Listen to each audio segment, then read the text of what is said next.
Taste the Daily. Taste the Daily. பொது இடங்களில் உள்ள கட்சி கொடி கம்பங்களை அகற்றும் விவகாரத்தில் தற்போதைய நிலையை தொடர வேண்டும் என நீதிமன்றம் உத்தரவு பிறப்பித்துள்ளது. கொடி கம்பங்களை அகற்ற விதிக்கப்பட்ட தடை தொடரும் என உயர்நீதிமன்ற மதுரை கிளை தெரிவித்துள்ளது. தொடர்பான கூடுதல் விவரங்களோடு இணைகிறார் நமது செய்தியாளர் மதியழகன். வணக்கம் மதியழகன், இந்த வழக்கு தொடர்பான விவரம்.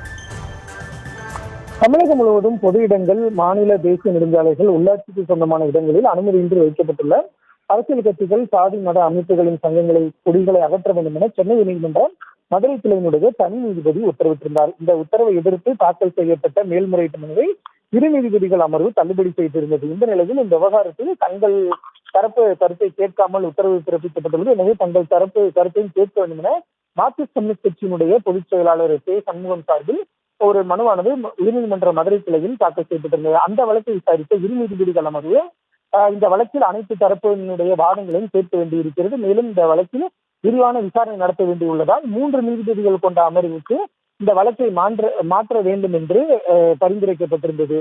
இதனையடுத்து இந்த விவகாரம் தொடர்பாக விசாரிப்பதற்கு 3 நீதிபதிகள், அதாவது எஸ்.எம். சுப்பிரமணியன், எஸ். சவுந்தர் மற்றும் ஆர். விஜயகுமார் ஆகிய அடங்கிய அமர்வை நியமித்து தலைமை நீதிபதி உத்தரவிட்டிருந்தார். இந்த நிலையில் இந்த வழக்கு இன்றைய தினம் இந்த 3 நீதிபதிகள் அடங்கிய முழு அமர்வில் விசாரணைக்கு வந்தது. அப்பொழுது நீதிபதிகள் பல்வேறு கேள்விகளை எழுப்பியிருந்தார்கள். குறிப்பாக இந்த கட்சி கொடிக்கம்பங்களை அகற்றும் விவகாரத்தில் அரசின் நிலைப்பாடு என்ன?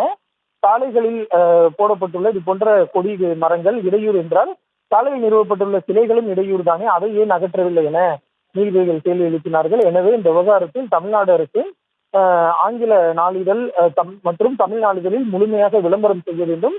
இந்த வழக்கில் யாரெல்லாம் இடையீட்டு மனு தாக்கல் செய்ய விருப்பம் உள்ளவர்களோ அவர்கள் அனைவரும் ஆகஸ்ட் 5ஆம் தேதிக்குள் அந்த இடையீட்டு மனுக்களை தாக்கல் செய்ய வேண்டும் என நீதிபதிகள் உத்தரவிட்டிருக்கிறார்கள்.